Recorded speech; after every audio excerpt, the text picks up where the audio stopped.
राम भक्ति शाखा में जगत प्रसिद्ध स्वामी शंकराचार्य ने जिस अद्वैतवाद का निरूपण किया था, मोस्ट इंपॉर्टेंट क्वेश्चन है।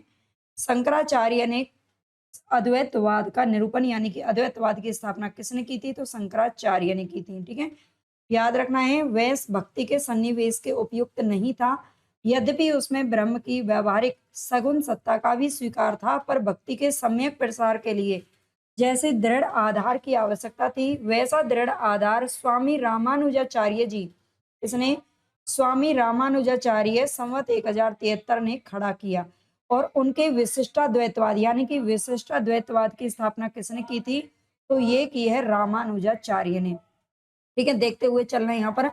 इसके अनुसार चिद चिदिष्ट ब्रह्म के ही अंश जगत के सारे प्राणी हैं, जो उसी से उत्पन्न होते हैं और उसी में लीन रहते हैं।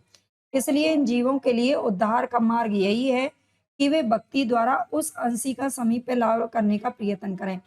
तो छोड़ते हैं, आगे चलते हैं। रामानुज जी की शिष्य परंपरा देश में बराबर फैलती गई और जनता भक्ति मार्ग की ओर अधिक आकर्षित होती रही। रामानुजाचार्य के श्री संप्रदाय में, ठीक है, रामानुजाचार्य का वाद कौन सा है? तो विशिष्ट द्वैतवाद है संप्रदाय। लेकिन इनका ये किस संप्रदाय से संबंधित है? तो श्री संप्रदाय। दोनों को याद रखना, दोनों चीजें अलग अलग हैं।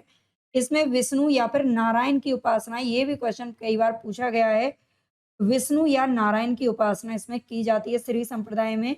और इस संप्रदाय में अनेक साधु महात्मा बराबर होते गए। विक्रम की 14वीं शताब्दी के अंत में वैष्णव श्री संप्रदाय के प्रधान आचार्य श्री राघवानंद जी काशी में रहते थे। ठीक है, राघवानंद का यहाँ पर नाम आया है। अपनी अधिक अवस्था होते देख, अवस्था का अर्थ है आयु या फिर उम्र होते देखकर, वे बराबर इसी चिंता में रहते थे कि मेरे जाने के बाद में संप्रदाय के सिद्धांतों की रक्षा किस प्रकार होगी। अंत में राघवानंद जी रामानंद जी को दीक्षा प्रदान करके निश्चिंत हुए। यानी कि रामानंद जी किसके शिष्य थे? राघवानंद जी के। याद रखना है। ठीक है, इनको दीक्षा प्रदान की और निश्चिंत हो गए। थोड़े ही दिनों में फिर परलोकवास सिधार गए। कहते हैं कि रामानंद जी ने भारतवर्ष का पर्यटन करके अपने संप्रदाय का प्रचार किया था। ठीक है, रामानंद किसकी परंपरा में है? तो ये मतलब कौन इनके गुरु है? राघवानंद है, याद रखना। ठीक है, रामानंद जी ने भारतवर्ष का पर्यटन किया और अपने संप्रदाय का प्रचार किया था। ये पंक्ति आप जानते हैं, कौन कहते हैं? उत्तर भक्ति। उत्तर भारत में जो भक्ति का प्रचार है वो किसने किया था? तो रामानंद ने किया था। ठीक है, स्वामी रामानंद जी के समय में कहीं कोई लेख न मिलने से हमें उसके निश्चय के लिए कुछ आनुषंगिक बातों का सहारा लेना पड़ता है। वैरागियों की परंपरा में रामानंद जी का मानिकपुर के शेख तकी पीर के साथ में वाद विवाद होना माना जाता है। ठीक है, शेख तकी पीर के साथ में वाद विवाद होना माना गया है। ये शेख तकी दिल्ली के बादशाह सिकंदर लोदी के समय में थे। कुछ लोगों का ये भी मत है कि ये सिकंदर लोदी के कौन थे? गुरु थे। और उन्हीं के कहने से उसने कबीर साहब को जंजीर से बांधकर गंगा में डुबोया था। कबीर के शिष्य थे धर्मदास, उन्होंने भी इस घटना का उल्लेख किया है। ठीक है, कबीर के जो प्रधान शिष्य थे जिन्होंने कबीर के जाने के बाद में गद्दी संभाली थी, धर्मदास, जिन्होंने उनके बीजक का संपादन करवाया था, संकलित किया था उनकी वाणियों को, वही धर्मदास जी भी इस बात का उल्लेख यहाँ पर करते हैं। ठीक है, शाह सिकंदर जल में बोरे बहुरी अग्नि पर जारे, मेमत हाथी आन झुकाए सिंह रूप दिखराए, निर्गुण कथई अभय पद गावे जीवन को समझाए, काजी पंडित सवय हराए पार को नहीं पाए। ठीक है, ये पंक्तियां किसकी हैं? धर्मदास की हैं, याद रखिएगा। शेख तकी और कबीर के संवाद प्रसिद्ध हैं ही। इससे सिद्ध होता है कि रामानंद जी के दिल्ली के दरबार बादशाह सिकंदर लोदी के समय में वर्तमान थे। यानी कि रामानंद जी भी दिल्ली के जो सिकंदर लोदी थे बादशाह, उनके समय में ही थे। सिकंदर लोदी संवत 1546 से संवत 1574 तक गद्दी पर रहा था। और इन्हीं 28 का वर्षों के काल विस्तार के भीतर चाहे आरंभ की ओर चाहे अंत की ओर रामानंद जी का वर्तमान रहना ठहरता है ना? चाहे वो उनके अंत समय में हो चाहे शुरू के समय में हो। कबीर के समान सेन भगत भी रामानंद जी के शिष्यों में प्रसिद्ध है। रामानंद जी के 12 शिष्य तो हम पढ़ते ही हैं, आगे देखेंगे। ठीक है, इनके 12 शिष्यों में सेन भगत का भी नाम आता है।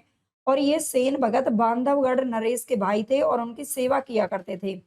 ये कौन बांधवगढ़ नरेश थे? इसका पता भक्तमाल राम रसिकावली, ठीक है, भक्तमाल राम रसिकावली में रीवा नरेश महाराज रघुराज सिंह ने दिया है।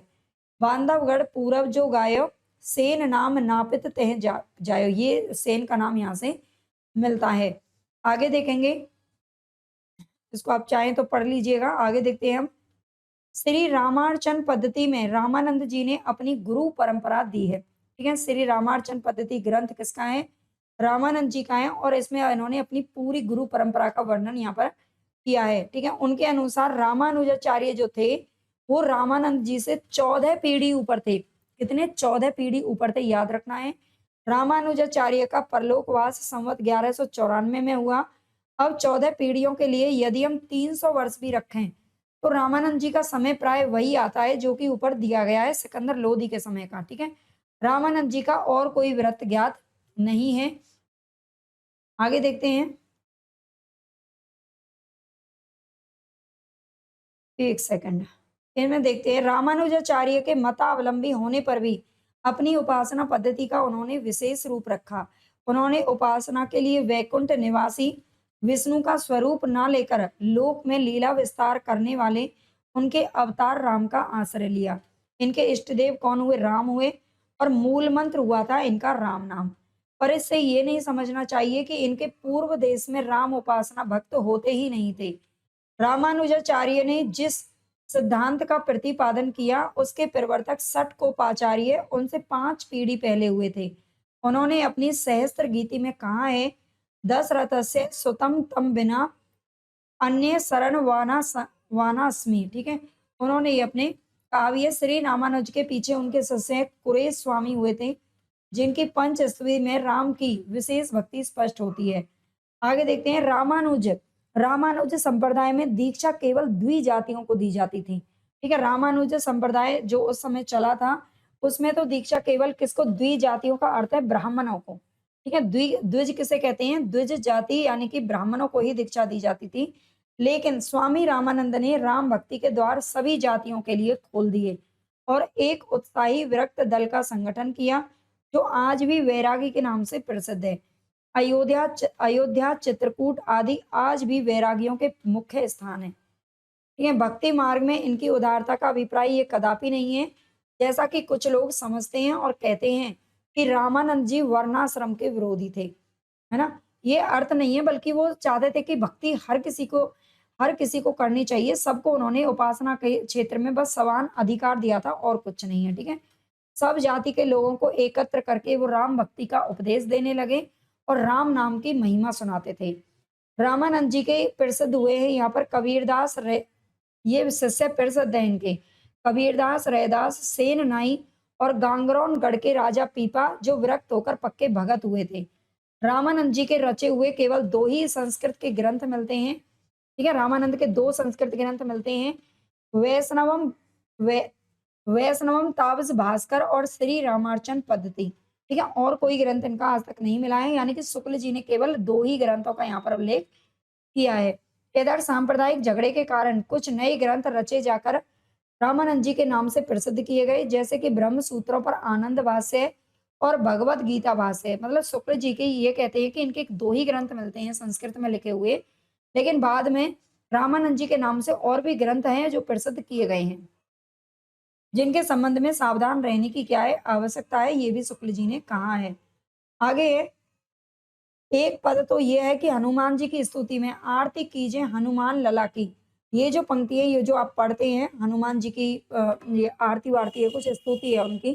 ठीक है, तो आरती कीजिए हनुमान लला की, दुष्ट दलन रघुनाथ कल्याण की, ये रामानंद की ही पंक्तियां हैं। इनको आपको अच्छे से याद रखने हैं, पूछी जाती हैं। ठीक है, स्वामी रामानंद जी का कोई प्रमाणिक व्रत नहीं मिलने से उनके संबंध में कई प्रकार के प्रवादों के प्रचार का अवसर लोगों को मिल जाता है।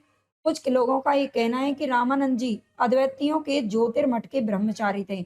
इस संबंध में इतना ही कहा जा सकता है कि ये संभव है कि उन्होंने ब्रह्मचारी रहकर कुछ दिन उक्त मठ में वेदांत का अध्ययन किया हो, पीछे रामानुजाचार्य के सिद्धांत की ओर आकर्षित हो गए हों। फिर दूसरी बात यह है कि जो उनके संबंध में कुछ लोग इधर उधर कहते या सुनते हैं, वो ये है कि उन्होंने 12 वर्ष तक गिरनार या फिर आबू पर्वत पर योग साधना करके सिद्धि प्राप्त की थी। ठीक है, याद रखना है, रामानंद जी के जो 2 ग्रंथ प्राप्त हैं और उनके संप्रदाय में जिस ढंग की उपासना चली आ रही है, उससे स्पष्ट है कि वे खुले हुए विश्व के बीच भगवान की कला की भावना करने वाले विशुद्ध वैष्णव भक्ति मार्ग के अनुयायी थे। घट के भीतर ढूंढने वाले योग मार्गी नहीं थे। ठीक है, कबीर की तरह योग मार्गी नहीं थे। कबीर ने कबीर इनके शिष्य जरूर थे, लेकिन बाद में उनका जो राम नाम लेने का तरीका था वो निर्गुण बन गए थे। ठीक है, इसलिए योग साधना वाली प्रसिद्धि का रहस्य खोलना आवश्यक है। भक्तमाल जो कि नावादास के द्वारा लिखा गया है, भक्तमाल में रामानंद जी के 12 शिष्य बताए गए हैं। अनंतानंद, ये नाम याद रखना, अनंतानंद, सुखानंद, सुरसुरानंद, नरहरियानंद, ये तुलसीदास के गुरु माने जाते हैं, नरहरियानंद, भावानंद, पीपा, कबीर, सेन, धन्ना, रैदास, पद्मावती और सुरसरी। इसमें दो जो है महिलाओं का भी उल्लेख मिलता है। अनंतानंद जी के शिष्य कौन हुए थे? कृष्णदास पहरी हुए थे। ठीक है, अनंतानंद जी के जो शिष्य हैं वो कृष्णदास पहरी हुए, जिन्होंने गलता यानी कि अजमेर राज्य, राजपुताना, राजस्थान की बात हो रही है, वहां पर रामानंद संप्रदाय की गद्दी स्थापित की। यही पहली और प्राचीन प्रधान गद्दी हुई थी। रामानुज संप्रदाय के लिए दक्षिण में जो महत्व तोताद्री का था, ये इंपॉर्टेंट है। ठीक है, रामानुज संप्रदाय में जो दक्षिण में जो महत्व तोताद्री स्थान का नाम है, तोताद्री को प्राप्त था, वही महत्व रामानंद संप्रदाय के लिए उत्तर भारत में गलता को प्राप्त हुआ था। ये गलता जो कि अजमेर राज्य राजस्थान के अंदर है, यह उत्तर तोताद्री कहलाया। कृष्णदास पैरी राजपुतानी की ओर दाहिमा यानी कि दादिच्य ब्राह्मण थे। जैसा कि आदिकाल के अंतर्गत में बताया गया है कि भक्ति आंदोलन के पूर्व देश में विशेषतः राजपुताने में नाथपंथी कनपट योगियों का प्रभाव था, जो अपनी सिद्धि की धाक जनता पर जमाए रखते थे। जब सीधे सीधे वैष्णव भक्ति मार्ग का आंदोलन देश में चला, तब उसके प्रति दुर्भाव रखना उनके लिए स्वाभाविक था। कृष्णदास पैरी जब पहले पहल गलता पहुंचे, तो वहां की गद्दी नाथपंथी योगियों के अधिकार में ही थी। वे रात भर टिकने के विचार से वहीं धूनी लगाकर बैठ गए, पर कनपटों ने उन्हें उठा दिया। ऐसा प्रसिद्ध है कि इस पर पैरी जी ने भी अपनी सिद्धि दिखाई और वे धूनी की आग एक कपड़े में उठाकर दूसरी जगह पर जा बैठे। यह देख योगियों का मेहनत बाघ बनकर उनकी ओर झपटा। इस पर पैरी जी के मुख से निकला, तू कैसा गधा है। वह मेहनत तुरंत गधा हो गया और कनपटों की मुद्राएं उनके कानों से निकलकर पैरी जी के सामने इकट्ठी हो गई। आमेर के राजा पृथ्वीराज के बहुत प्रार्थना करने पर महंत फिर आदमी बनाया गया था। उसी समय राजा पैरी जी के सस्य हो गए और गलता की गद्दी पर रामानंद वैष्णव का अधिकार हो गया। नाथपंथी योगियों के कारण जनता के हृदय में योग साधना और सिद्धि के प्रति आस्था जमी हुई थी। इससे पैरी के शिष्य परंपरा में योग साधना का भी कुछ समावेश हुआ। पैरी के दो शिष्य हुए थे, अग्रदास और कीलेदास। ठीक है, कृष्णदास पैरी के दो शिष्य यहाँ पर हुए हैं, अग्रदास और कीलेदास। कृष्णदास पैरी अनंतानंद के शिष्य थे, अनंतानंद रामानंद के शिष्य थे। ये इस तरह से परंपरा चली आ रही है। इन्हीं कीलेदास जी की प्रवृत्ति राम भक्ति के साथ साथ योगाभ्यास की ओर भी हुई, जिसमें रामानंद जी की वैरागी परंपरा की एक शाखा में योग साधना का भी समावेश हुआ। यह शाखा वैरागियों में तपसी शाखा के नाम से प्रसिद्ध हुई। ठीक है, रामानंद जी की वैरागी परंपरा की एक शाखा में योग साधना का समावेश हुआ और यही शाखा वैरागियों में तपसी शाखा के नाम से प्रसिद्ध हुई थी। कीलादास के शिष्य थे द्वारकादास। इन्होंने इस शाखा को पल्लवित किया और उनके संबंध में अष्ट भक्तमाल में ये कहा गया है, अष्टांग जोग तन त्यागियो द्वारका दास जाने दुनी। ठीक है, जब कोई शाखा चल पड़ती है तो आगे चलकर अपनी प्राचीनता सिद्ध करने के लिए वह बहुत सी कथाओं का प्रचार करती है। स्वामी रामानंद के 12 वर्ष तक योग साधना करने की कथा भी कुछ इसी प्रकार की है, जो वैरागियों की तपसी शाखा में चली थी। आगे देखते हैं, स्वामी रामानंद जी के नाम से चलाए हुए ऐसे दो रद्दी ग्रंथ हमारे पास हैं। एक का नाम है योग चिंतामणि, दूसरे का नाम है राम रक्षा स्तोत्र। ठीक है, ये भी शुक्ल जी ने यहाँ पर कहा है। दोनों के कुछ नमूने भी यहाँ पर मिलते हैं। विकट कटकरे भाई काया चढ़ी न काई, चढ़ा न जाई, जय नाद बिंदु का हाथी सतगुर ले चल साथी। ये पंक्तियां ही यहाँ पर मिलती हैं। आगे देखेंगे कि राम रक्षा स्त्रोत से यहाँ पर ये पंक्तियां हैं जो बताई गई हैं। झाड़ फूक के काम के ऐसे ऐसे स्त्रोत भी रामानंद जी के गले मढ़े गए हैं, मतलब जबरदस्ती उनके नाम से प्रसिद्ध कर दिए गए हैं। स्त्रोत के आरंभ में जो संध्या शब्द है, नाथ पंथ में उसका पारिभाषिक अर्थ है सुषुम्ना नाड़ी की संधि में प्राण का जाना। इसी प्रकार निरंजन भी गोरख पंथ में उस ब्रह्मा के लिए एक रूढ़ शब्द है जिसकी स्थिति वहां मानी गई है। और नाद और बिंदु दोनों का लय हो जाता है। नाद कोटि सहस्त्रानी, बिंदु कोटि शतानी च। ठीक है, नाद और बिंदु क्या है? ये नाथ पंथ के प्रपंच में दिखाया जा चुका है। सिखों के गुरु ग्रंथ साहिब में भी निर्गुण उपासना के 2 पद रामानंद के मिलते हैं। कितने मिलते हैं? 2 पद मिलते हैं केवल। याद रखना है 2 पद किसके मिलते हैं? रामानंद के, जबकि हमने पीछे पढ़ा था गुरु नानक के मतलब रैदास के 40 पद संकलित हैं उसके अंदर, ठीक है? और रामानंद के 2 पद मिलते हैं। और ये पद यहाँ पर दिए गए हैं। एक पद है यहाँ पर, कहाँ जाइए हो घरी लागो रंग, ठीक है? कहाँ जाइए हो घरी लागो रंग, मेते चंचल मन भयो अपंग, जहाँ जाइए तह जल पसान, पूरी रहे हरि सब समान, वेद स्मृति सब मेले जोई, वहाँ जाइए हरि इहाँ न होई, एक बार मन भयो उमंग, घसी चोवा चंदन चारी अंग, पूजत चाली ठाई ठाई, सो ब्रह्मा बतायो गुरु आप माई, सतगुरु में बलिहारी तोर, सकल विकल भ्रम जारे मोर। ठीक है, ये पंक्तियां देख लेना।